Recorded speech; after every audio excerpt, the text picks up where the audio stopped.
Let's put a cork in the preseason hysteria right away. Week 1 of the NFL preseason is a data delivery system built to create heat, not to hand out answers. That's not a knock on the players who flashed.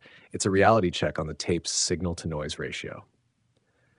Shedeur Sanders is the perfect case study. He earned praise and attention by doing the obvious things right in his first live action. He protected the football, completed throws on rhythm and intermediate reads, showed poise in the pocket, and produced 2 tidy touchdown drives. Those are all real positive signs. They are not, however, a driver's license to declare him the long-term solution in Cleveland or to convoke a fan coup against Kevin Stefanski for not immediately reordering the depth chart. Why? Because preseason performance is a tiny, circumstantial slice of truth. The variables are stacked against drawing sweeping inferences. Opposing teams are rolling second and third string defenses. Starters are often on pitch counts or out entirely. Play calling is curated and sanitized by design. And the psychological environment, a mix of audition adrenaline and low-stakes theater, is not NFL regular season reality. A strong half or even a full game shows readiness for next step tests, not finished product status. That's the distinction many people miss when they leap from highlight clip to headline. Still, the Browns would be foolish to ignore what happened. Sanders' outing materially changes the evaluation ledger. It gives coaches verifiable tape showing he can process the offense in live conditions, complete throws under duress, and manage situational football without turning the ball over. That flips his profile from college talent with red flags to guy who now has professional evidence in support of his upside. The logical move for Cleveland is not to panic promote or to bury him forever. It's to design a deliberate escalation path.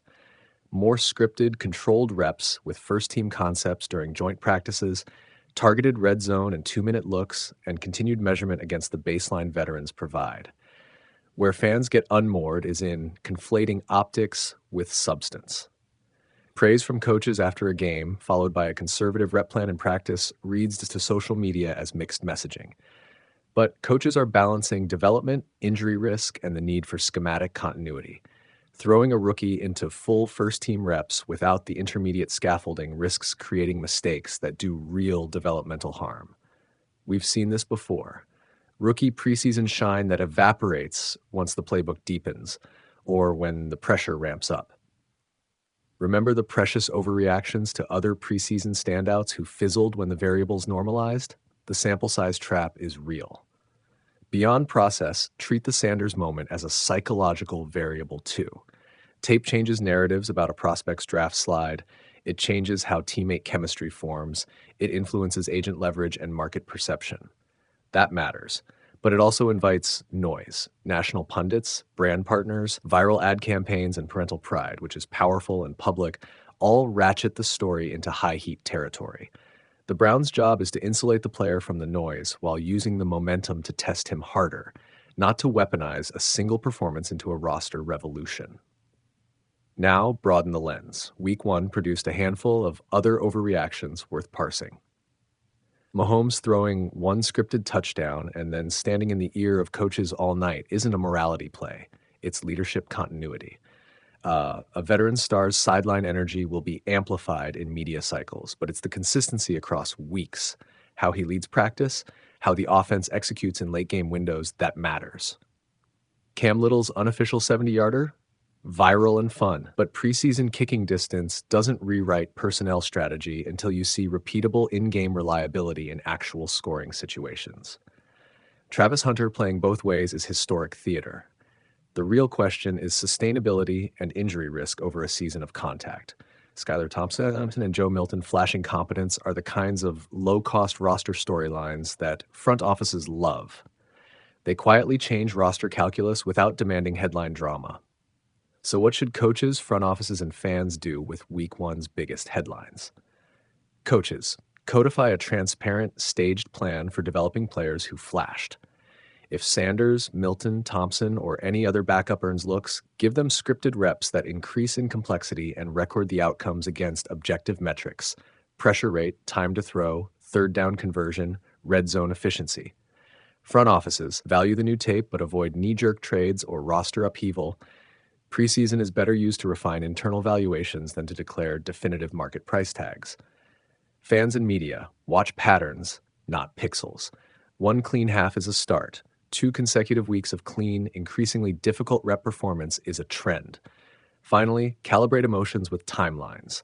Preseason is Monday's footage for Friday's decisions only in the loosest sense. The real roster and strategic determinations form over joint practices, follow-up preseason games, medical reports, and how a player handles true adversity in a live environment. The Browns should keep Sanders' arc contained, expand his reps in controlled settings, measure the new data, and let performance, not social media, drive promotion. If he continues to thrive under escalation, move him up.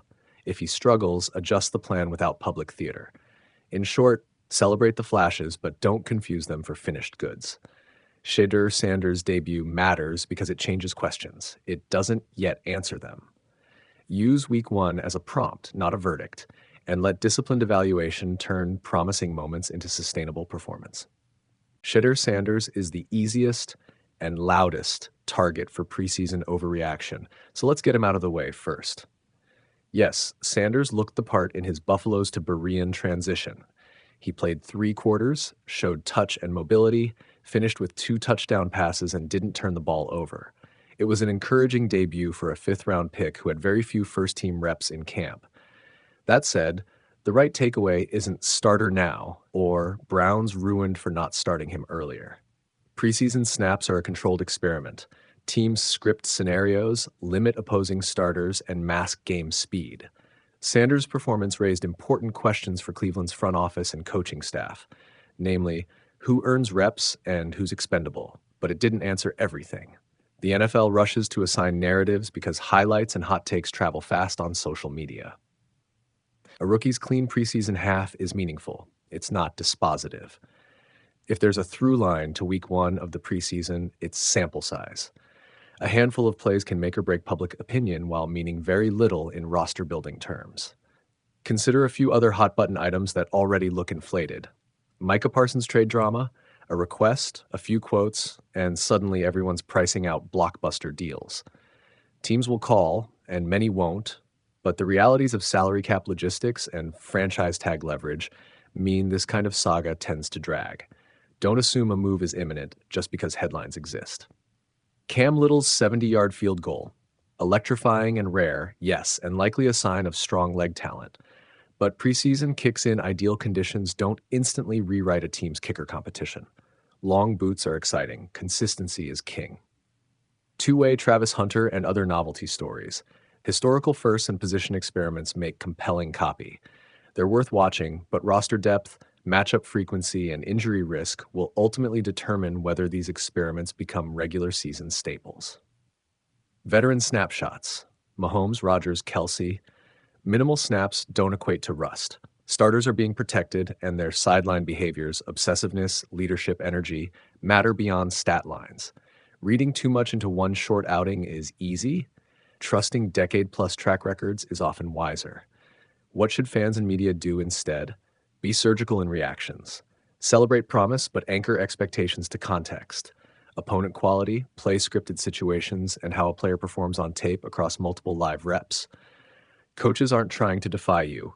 They're managing reps' health and developmental timelines. The preseason is an audition, not a verdict. Week 1 gave us headlines and hot takes. Use them as conversation fuel, not conviction. The real season and real answers arrive when the lights are on and practices are no longer curated. Until then, enjoy the glimpses, but don't let one night rewrite your entire offseason thesis.